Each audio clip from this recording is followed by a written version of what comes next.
At the end of the day, beauty's gonna fade. When I'm 60, when she's 60, when you guys are 60, you're not gonna look like what you looked like today. So that doesn't matter. But what does matter is what's inside here and what's up here that you can articulate.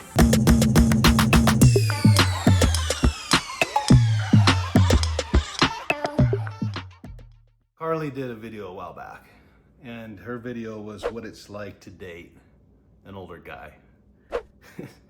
Something to that effect. So we thought we'd flip the script, especially for our Thursday drop, and maybe ask some reciprocal questions to me to see how I would respond. Did you have any hesitations about dating someone almost a decade younger than you? And the easy answer is yes. I actually was more attracted to older women. I don't know, 10 years older or so. But what I found out in being with Carly was it wasn't the age that I was attracted to, it was the maturity level. And that's something that Carly has. So, I don't know, I wasn't expecting to find that. You know, you always worry about immaturity in the relationship and what impact that could have.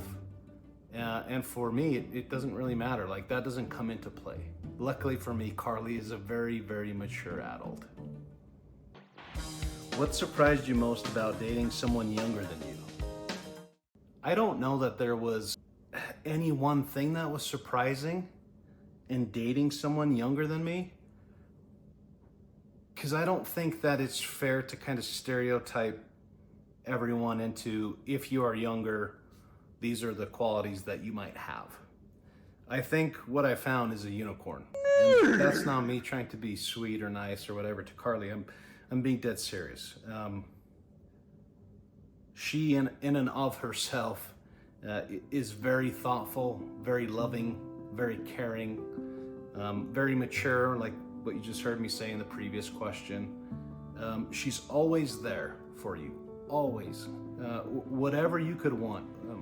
However she could support you in hitting your goals, ambitions, whatever it is in life, like, she will be your biggest cheerleader. When it says what surprised you most about dating someone younger than you, again, the age didn't necessarily come into play, and I don't think it should carry that much weight now, because I think the age is irrelevant to someone's qualities and who they are as a person, within reason, right? I mean, it probably depends on what age range we're talking about, but for the purposes of this conversation, late 20s, did you ever feel like people were judging us? People are still judging us. Probably some of you guys out there are judging us, which that's fine. Judge away, right? What works for us maybe doesn't work for everyone else, and that's fine. We're not trying to make it work for anyone else. This is our life. We have to live it. At the end of the day, we've got to sleep on our own bed, right? So I'm not going to spend my time or energy wasted or worrying about what someone else thinks. And I think a part of that comes with age, right? For sure, when I hit, I would say mid-30s, I definitely cared less. I mean, even when I hit my 30s, it was kind of like, yeah, I'm not going to try and people please. People still matter, but I'm not going to chase that. And the closer I get to my 40s, I'm just like, I don't even care, man. I'm here doing me. If you want to be a part of my life, I would love you to be a part of my life. But I'm not going to try and do something to make you like me. I'm not going to fake who I am so that, I don't know, you'll dial in. Like, I just want to be me. And maybe that means we don't agree all the time, which is okay. We can have disagreements. And it doesn't mean I don't like you. It just means I don't agree with you on that one thing. Were you afraid to fall in love again? No. But yeah. If I'm being honest with myself, yeah. It's already difficult enough going through a separation/divorce. So that kind of just sits with you when you enter a new relationship. Will it end up that same way? And you can be so mean to yourself. My recommendation is don't be. Whatever happened, happened. Whatever decisions you made, at the time you made them, they were probably the best choices that you had, which is why you made them. So don't keep living in the what if or what could have been, and just live in the now. Live in today. looking forward to the future sort of deal. Does dating me make you feel younger or older? That's a good question. I don't really think a lot of these things through, so I would be so curious if there's any guys who are watching this right now who are trying to think in depth about these questions, maybe for your own personal instance. Do you have all of these details already? I'm deflecting. I would say both. I would say it makes me realize how old I am because I get tired at a normal time for some people, I don't know, 7:30 p.m., But for someone who wakes up at 4 a.m. or 4:50, I would also say definitely makes me feel younger as well, though, just because she's doing the young, hip, cool things. I mean, she's super active. She wants to go, I don't want to say go everywhere and do everything, because that's not necessarily her, but she's just not afraid about making moves and going places. And so she does. She keeps me young. She also keeps me thinking, which I think is probably the most important part of the relationship, right? At the end of the day, beauty's going to fade. When I'm 60, when she's 60, when you guys are 60, you're not going to look like what you looked like today. So that doesn't matter. But what does matter is what's inside here and what's up here that you can articulate. So from that standpoint, I definitely feel like she definitely keeps me young. Do you feel like we are in different life stages? We talk a lot, so on the surface, it might appear so, right? I'm coming into my 40s. Carly's turning 30 this year. She's probably at that, hey, let's build a family stage. I'm at that, hey, let's save for retirement and let's make sure we're secure so we don't have to work and be a Walmart greeter at age 60, 70, 80, you name it. Now, I say that because we've already had the conversation, so we are definitely aligned. But just because we're aligned in conversation, stereotypically speaking, if that's a thing that you can say, I do feel like someone in their 30s would be more worried about that family aspect. Someone in their 40s would be more concerned about retirement, which, like what I said, that is my goal. All right, let's juice it up. Let's talk about the divorce, shall we? How did you know you were ready for another relationship after you and your ex split up? It's a fantastic question. And I wasn't looking for anyone when I found Carly. I was married. The last few years were rough, at least from my perspective. There were some things that I wasn't getting from the relationship that I would have loved to have got. And so I just think deep down inside, I was probably already done. I just didn't verbalize it externally. And then working with Carly let me see who she truly was inside. And if I'm being honest, I was terrible. I mean, terrible from the standpoint where I judged her. I judged Carly pretty bad.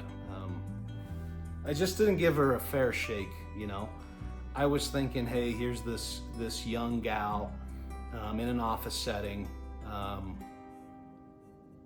wanting to move up. She doesn't have any degrees of any sort. Like, I don't know where this is gonna go. In fact, she misspelled my name as Brain when I first started, right? So that was telling me what I thought, everything I need to know. Now, come to find out, that was not a very fair assessment of her. She is, like what I said, this is not supposed to be an advertisement for Carly, but she's just super sweet, super understanding. She gets it. She wants to be by your side. She will be your biggest cheerleader. She's thoughtful. You guys, I think I might have mentioned this before, but she took sugar water outside in the backyard, sat next to a bee for probably about an hour, trying to revive this bee that someone probably would have just stepped on, right? That's what I have. So let me loop it back. I didn't know that I was ready per se for another relationship. I just knew the relationship that I was in wasn't working from my perspective. I wanted to be happy, and I didn't feel like I was getting that opportunity to do so. So I had to take matters into my own hands, and I'm glad I did that, honestly. Like, there's definitely been an impact on my son. You guys have heard about him. There's been an impact on the ex. There's been an impact on the dogs that we used to have together. So it's not like a small decision that you make lightly, but when you are in a relationship and it's not going how you want it to go, you're kind of thinking about that during the entire relationship. So it's not like I just woke up one day and I was like, yeah, that's it, I'm getting a divorce. It was something that I had thought about for many years prior. I need to leave. I need to get out. I need to be happy as well.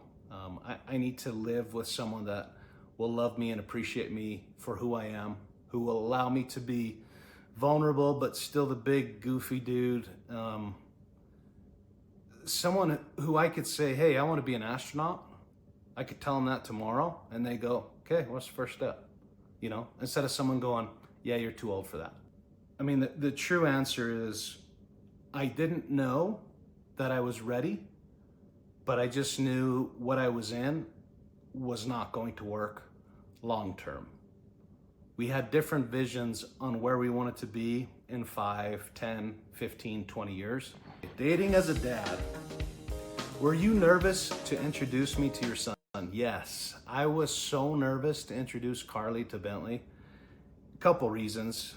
Number one's probably the most obvious one. During the separation, when it first happened, there were lots of things that were said to Bentley, which were not factual, which were probably, number one, they shouldn't have been said to a kid anyway, right? He would have been 10 at the time. I just don't feel like parents should be having conversations with their kids, bad-mouthing another parent. I know for a fact that happened. So I was so concerned about them meeting because I wanted Bentley to see Carly with a fresh set of eyes, not with a tainted view. And I knew that we could never make that work. The fresh set of eyes was never gonna work, but it's worked out good now. How did your past marriage shape what you look for in a partner? It showed me what I didn't want.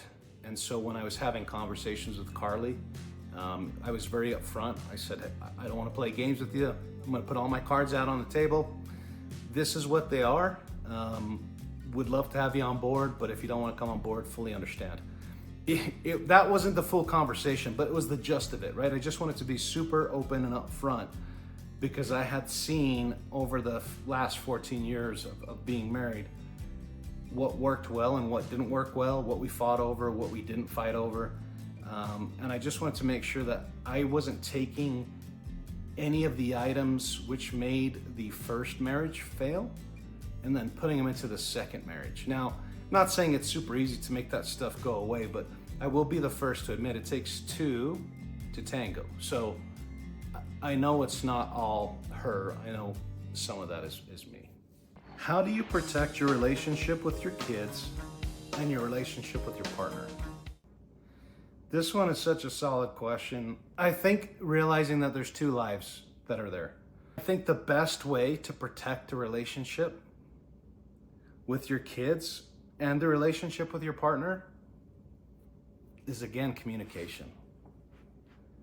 Sitting them down, having the conversation with them. I did mine separately at first, and then we've kind of had joint conversations, but the separate conversation was more along the lines of, hey buddy, this is Carly. She's fantastic. I would love for you to meet her. She's never gonna replace your mom. I don't want her to replace your mom. Your mom loves you to death. And then having the same sort of conversation with Carly. Like, hey, I've got a son. He's fantastic. He's got the biggest heart in the entire world. He wears it on his sleeve. He's a really good kid. He's just misguided sometimes. Just having those conversations separately, I think were amazing. And then when we went to London in October 2024, it was so awesome because when we were planning that trip, I said, Bentley, we're gonna go to London. When we go, we're gonna go visit Auntie Sarah, but I don't want this to be a trip between me and you, and then Carly's coming along as the third wheel. And then I said the same thing to Carly, like, don't want it to be, hey, me and you are going, and then Bentley's the third wheel, sort of deal. It's gonna be the three of us. And I feel like that was just very good to set the stage early and communicate it that way, so that one of them didn't necessarily feel like they were put out to the side. It was just so good to get it out there, spread the communication, and then just make sure we're all aligned, like everyone knew what was going on. Spicy bonus round. Do you worry that I'll outgrow you or want somebody younger someday? I could flip that same question. No, I don't. I don't worry about that because I know why we're together, and it's not based purely on looks. Thank goodness from my standpoint. You're gorgeous. I don't have that same thing going on for me. But I don't worry that. I don't worry about outgrowing or Carly finding someone else. I'm not the kind of person who will waste my time and energy on something like that, especially when I have zero control over it. I'd rather focus on the why we are together and just keep trying to build that.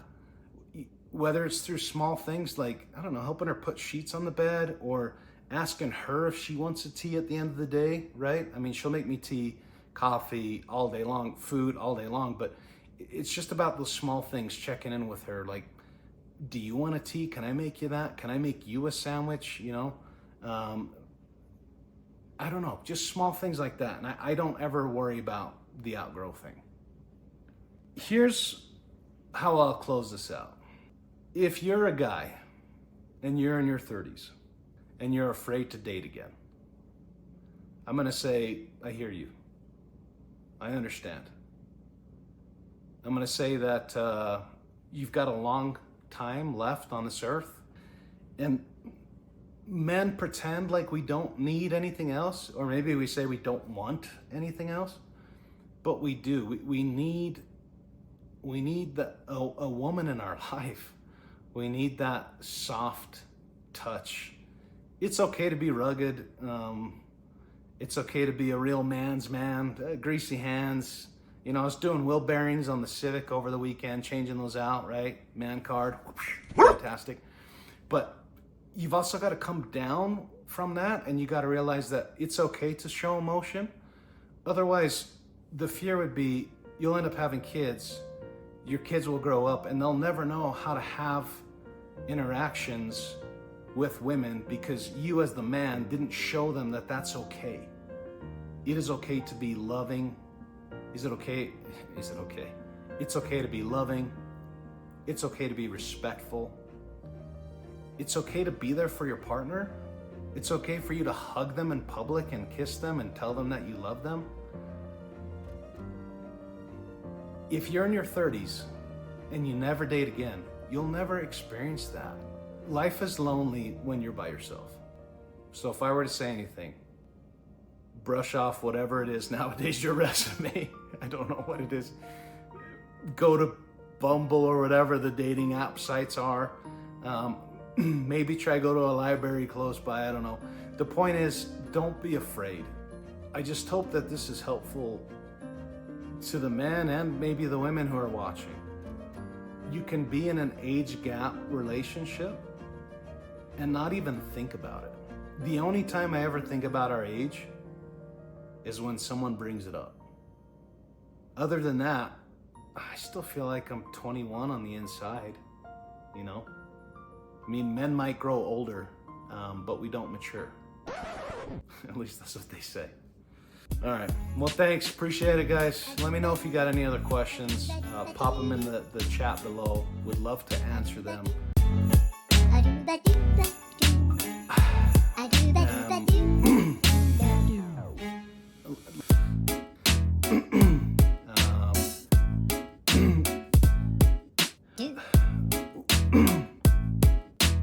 That's it.